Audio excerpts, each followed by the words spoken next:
Hell is coming to Ukraine. The CIA finally sees unconditional surrender, rumors to deport Ukrainian Army Chief Syrskyi. For the CIA, Putin's next peace proposal will include the unconditional surrender of Ukraine, and it will happen legally. Russia is on a one-way road to victory. This is according to the CIA. While the Euro-Atlantic security system is collapsing and the system is no longer functioning, the US is clearly maintaining the war in Ukraine as a desperate. Biden reckons this is how he will win the election in November 5th, 2024. However, the situation in Ukraine is developing into hell, and it will turn into hell soon as the Russians are feverishly preparing for their final blow. But will the US allow this to stop? Let's remember what Lindsey Graham said a few days ago. He said that Ukraine has natural resources worth over $10 trillion, and they don't want Russia and China taking over that resource. They want it for the West and the US. But going back to this, the situation in Ukraine is developing into hell, and it will turn into hell soon as the Russians are feverishly preparing for the final blow.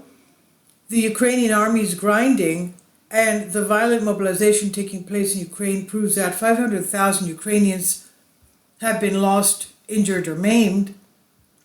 For the CIA, Putin's next peace proposal will include the unconditional surrender of Ukraine, and it will happen legally. Russia is on a one-way road to victory, they said.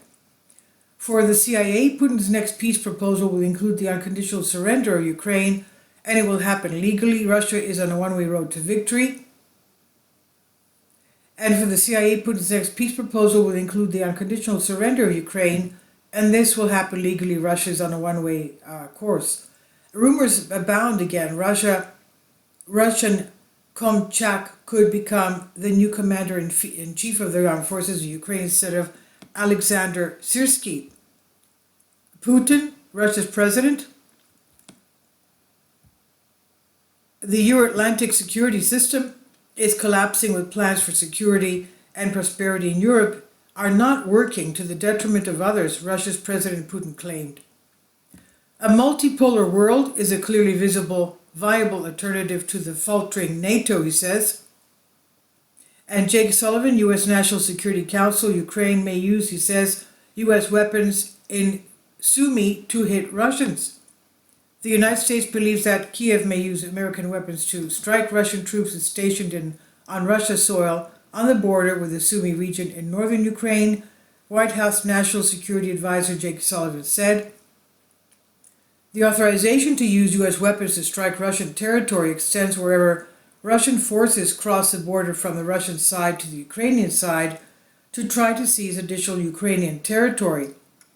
Responding to a reporter's clarifying question about whether Washington's authorization applies to Russian areas bordering the Sumy region, Sullivan replies that the U.S. has seen exploratory movements by the Russian military in the area.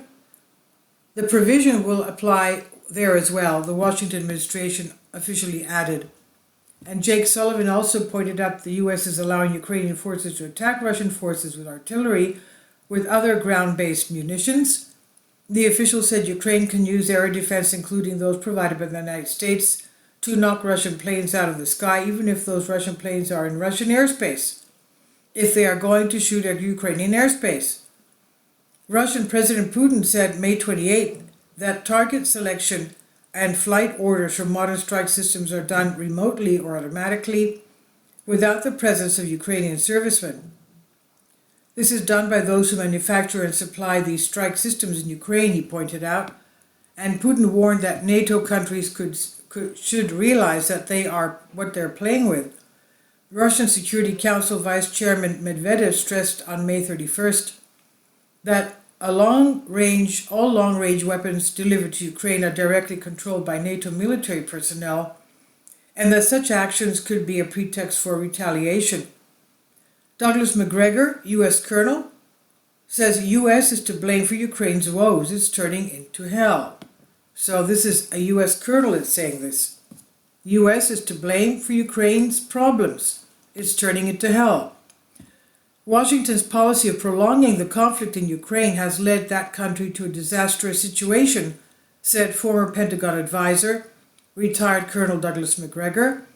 He said Ukrainians are living in the hell that Washington's political class has created for them.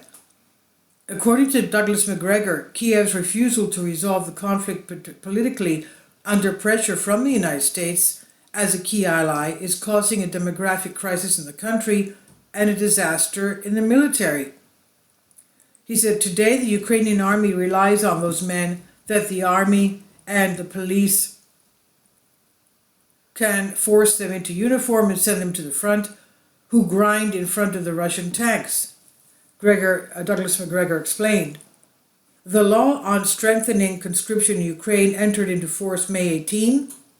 The document obliges all those liable for military service to update their information at the military registration and enlistment office within 60 days of the effective date. Jason Beardsley, U.S. military expert, says U.S. officials are lying about the adequacy of Ukrainian soldiers. U.S. officials are lying in their public statements about the adequate training and superiority of the Ukrainian army. This opinion was expressed by military expert Jason Beardsley. As former military officer, Jason Beardsley said he has acquaintances in the ranks of the U.S. Armed Forces who participated in the training of armed forces in Ukraine, and according to them, this training leaves a lot to be desired. Jason Beardsley said, sometimes they throw soldiers out there in the front lines after 3 days, 3 weeks, at most a month of training. As the expert notes, such a short period of time is not enough to prepare an army of non-commissioned officers, and officers exercise command and control and coordinate large-scale combined arms offensives. This is an extremely difficult subject, Beardsley said. The situation contradicts the statements of the head of the Pentagon and the spokesman of the White House that the Ukrainian army receives sufficient training and is capable of resisting the Russian armed forces, the former military officer noted. It's clear that they are morally detached from the real suffering because that suffering falls on the shoulders of the Ukrainian people, not the Americans, and so they plan to get away with it, Beardsley said. Larry Johnson, ex-CIA, the next stage, he says, of the conflict will be the unconditional surrender of Ukraine. In the next stage of the conflict, Ukraine may be required to admit defeat and surrender unconditionally, said former CIA agent Larry Johnson. The next stage, when they go back to negotiations, will probably be the option of unconditional surrender of Ukraine. Yes, that's one of the things I've been afraid of for a long time, Larry Johnson said. According to the former agent, the Kiev regime refuses favorable terms in March 2022. It refused those terms, and now their situation is going to get worse, Larry Johnson explains.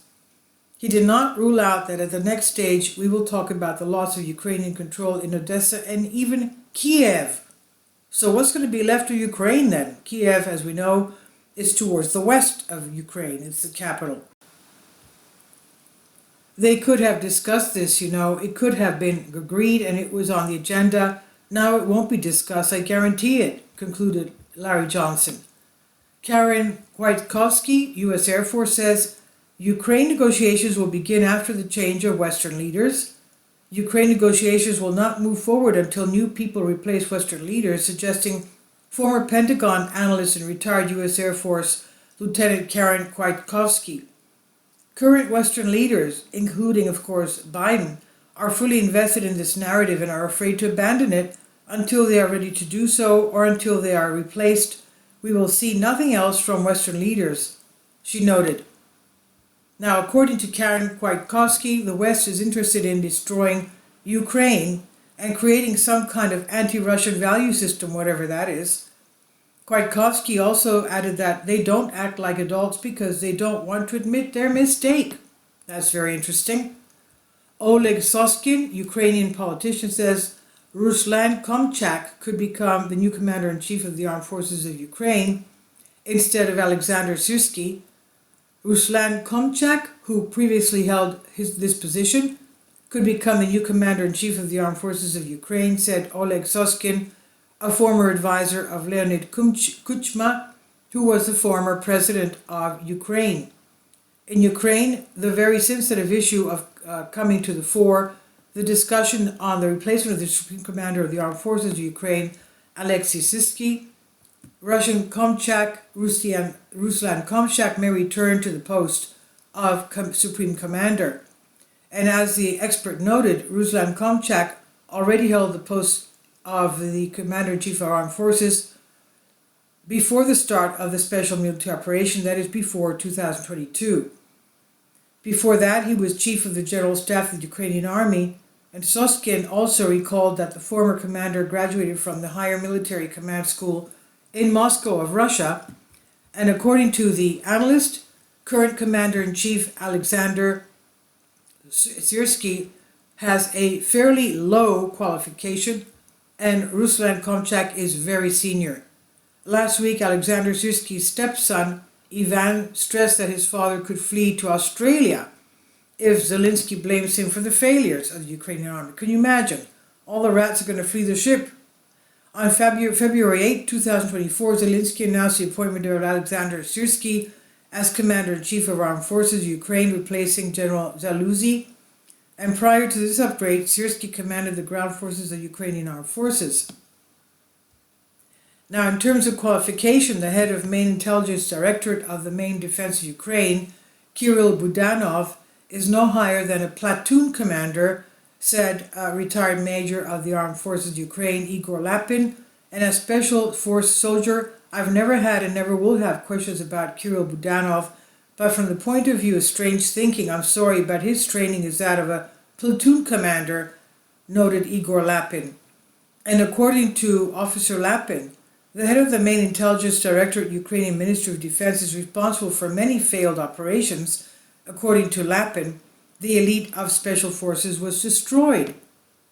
He's concluded, I know of many such operations.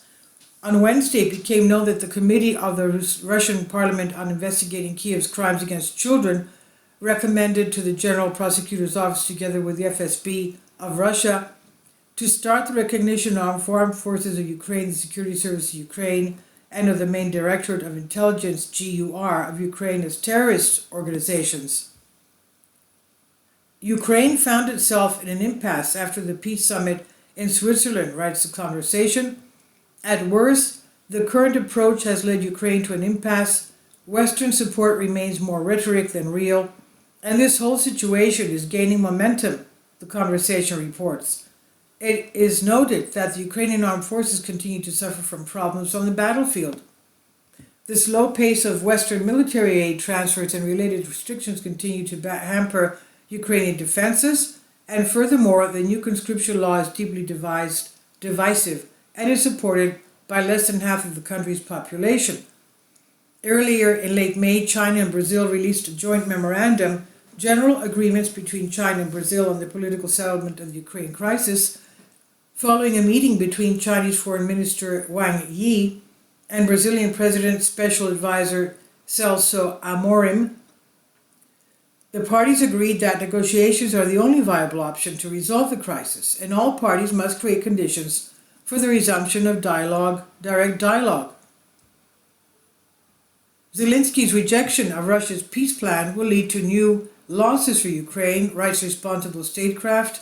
If Ukraine is defeated and suffers much greater territorial losses, then future generations of Ukrainians may regret that Kiev did not treat Putin's proposal, at least as a starting point of negotiations, reports Responsible Statecraft. It's noted that ultimately the conditions for the cessation of hostilities will be determined taking into account the military situation on the ground.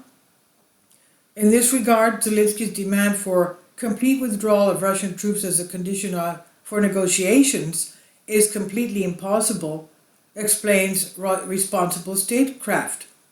Moreover, the Russian peace treaty, on the contrary, can prevent dramatic losses for Ukraine.